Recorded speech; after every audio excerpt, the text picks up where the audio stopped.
book tour this is. Afterwards, we'll have a few minutes for some discussion, talk about the readings, talk about Yes books a little bit, and then buy some books. All right. Yeah, this is my bios. This is my favorite one. This is good. Thomas Patrick Levy attended a high school for at-risk teenagers, dropped out of an MFA program, and is a licensed automotive repossession agent. He's also the author of the chapbook Please Don't Leave Me, Scarlett Johansson, volume 45, and is currently on the book tour for his first full collection, I Don't Mind If You're Feeling Alone. Welcome up, Thomas.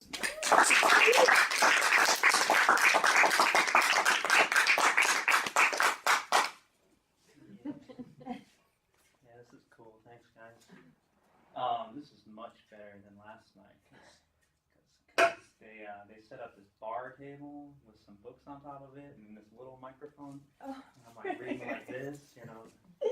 I'm not complaining. It was amusing. I hunched over like an idiot the whole reading.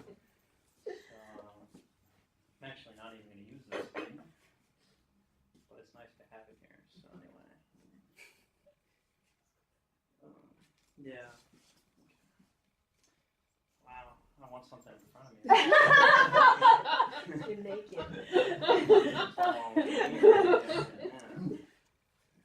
All right, I'm going to read some poems from my book here. Just came out. Yeah. So these poems are from the section of the book called Please Don't Leave Me, Scarlett Johansson. Yeah, whatever. Oh, Scarlett, I don't know what mountains these are, but when I see them, I hear your voice coming like pockets of fog gathered between them. And I don't really know why, but you sing Tom Waits and make me cry, the grind of a truck downshifting through each turn and each note gathering into a puddle on my shirt in the freeway morning, each scorched tire yelling, I've come 500 miles just to see.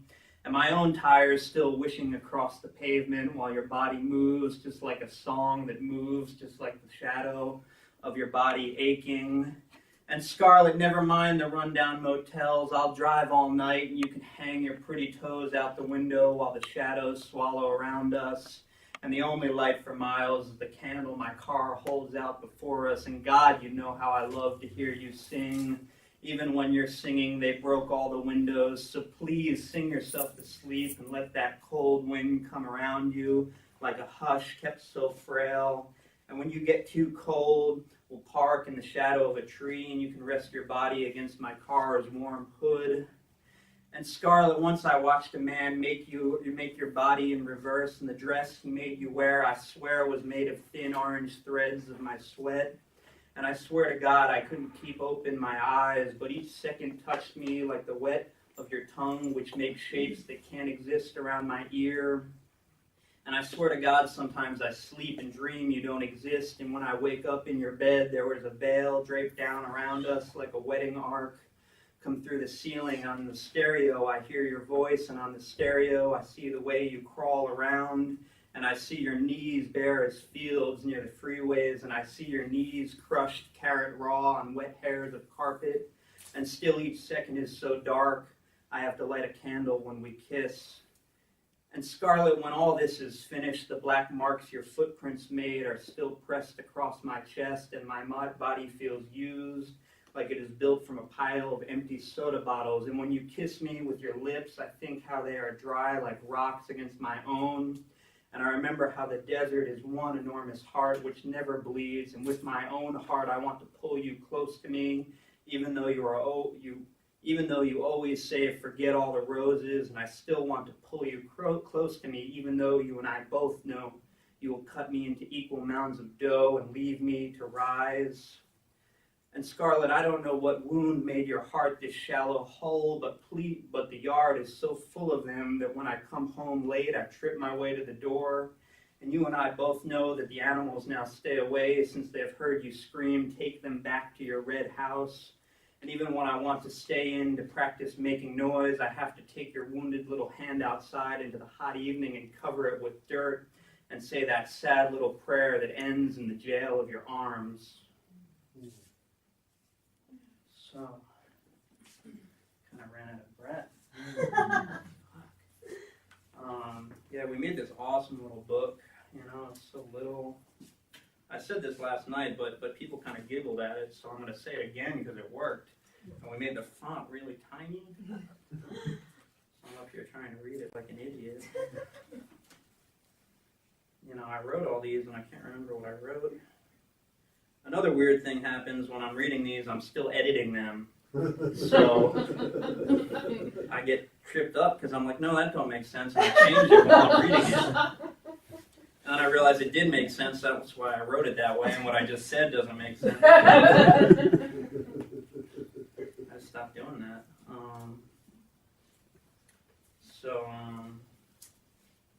Nate told me, Nate's better at this than I am. He did this a couple months ago when his book came out, and he told me I should make a set list.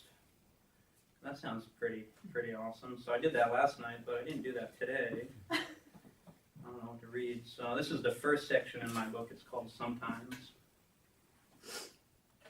When it rains, there is a blackness, each finger a crease, the skin between each finger a crease that rings so many doorbells I am able to see through grains of wood. Sometimes I have to hang up the phone and talk like an accident into your ear. You say the wheels must all together and the oil burns, smokes all night. I want to keep this warmth in small jars. I want to save these jars until my breath is full of frost and I can no longer cause traffic delays. I come home dark and crawl under our sheets. I hear your sleeping heart whine. And when it's cold, the tires grow raw against the freeways. You say you never stop trying to knit my insides into the shape of a heart. And later, while I touch your face, side of my face, you touch me with your own pretty fingers stretched through the cloth of a pretty glove. I think about a patterned heart growing damp with all the messy motion inside my chest, and I want to tell you how soft I want my heart to be. I tie my first two fingers together with a piece of string. I say, I left my boots to die in the corner. And sometimes garages are made to look through the shadows, and sometimes I cannot move across the driveways made of street. And sometimes there is too much light, and the leaves are crushed across our linoleum floor. I fold your dough into itself on the counter. I whisper, I am going to try to find out what it means. Your eyes watch strays chase children across our lawn. Your eyes know what it means to sleep through the smallest hurts. And I get so hot I take all the hairs off my head, each tiny knot a joke, each tiny knot a mockery of your grandmother's cancer. You know I will come home late in a strange vehicle, heat escaping from my face in simple bursts. A strange sound humming like an artifact that glows golden brown. I can't hide you like a knife. I can't hold your smooth glints inside for too long.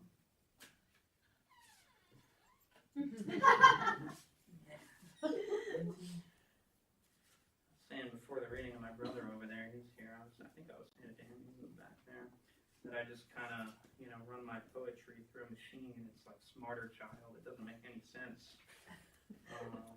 And then like you were kind of doing. So I've seen those Wordle things before. They're really kind of fun. It's like one of those things you can get. You just like take all the shit that you wrote and you just throw it in there, and I just can do it for hours and go, wow, that's crazy. I use the word like all the time. Same reaction. So. Wordle your book. Yeah, I think. Yeah, I don't know. Go ahead. I'll send you the Word doc.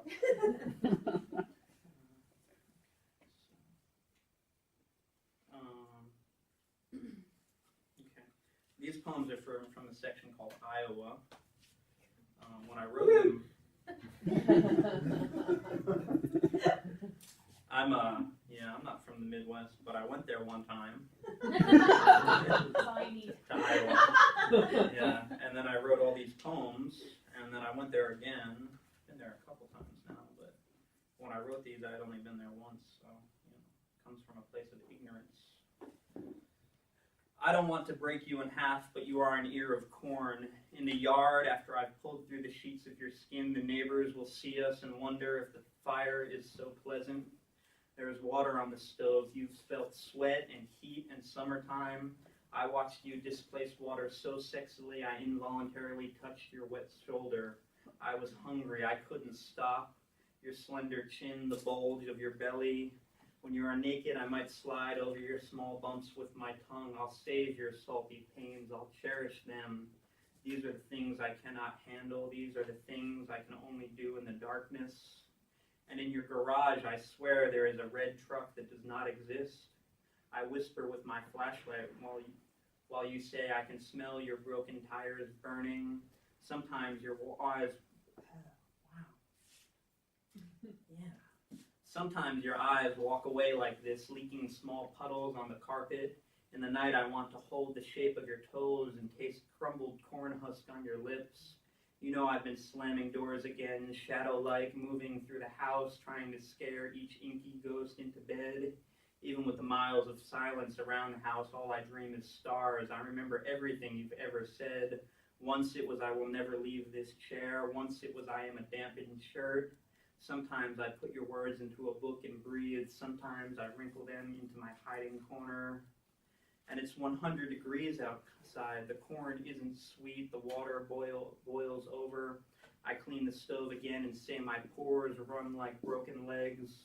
We shouldn't have so much butter. There isn't any good corn left in the crate, but I keep looking through it anyway.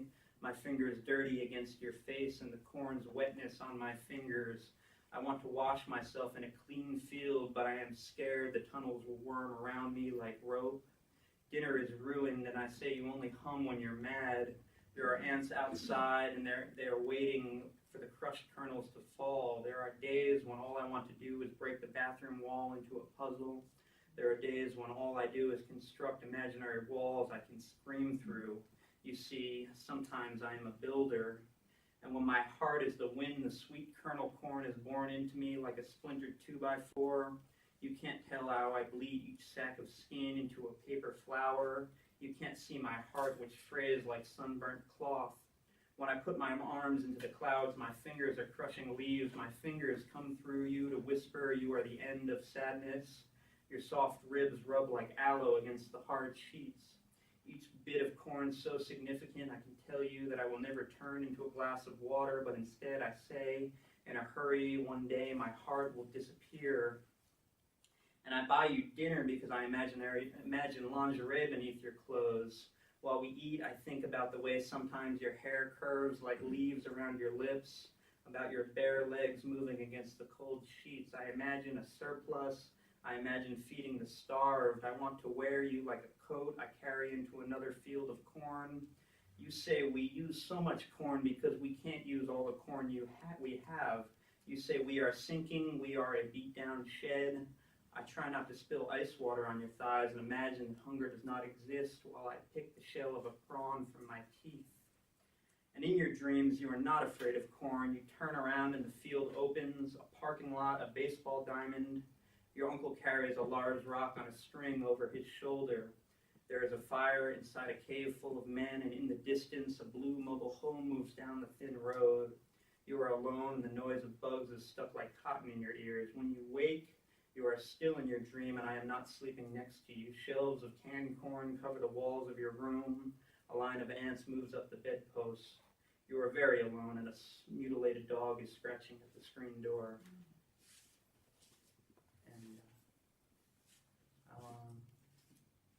Do sometimes because you don't have to do it. Should I read more? Yeah. I don't know what time this was supposed to end. I thought it was supposed to be like an hour. I feel like it's been going on forever. In a good way, I mean.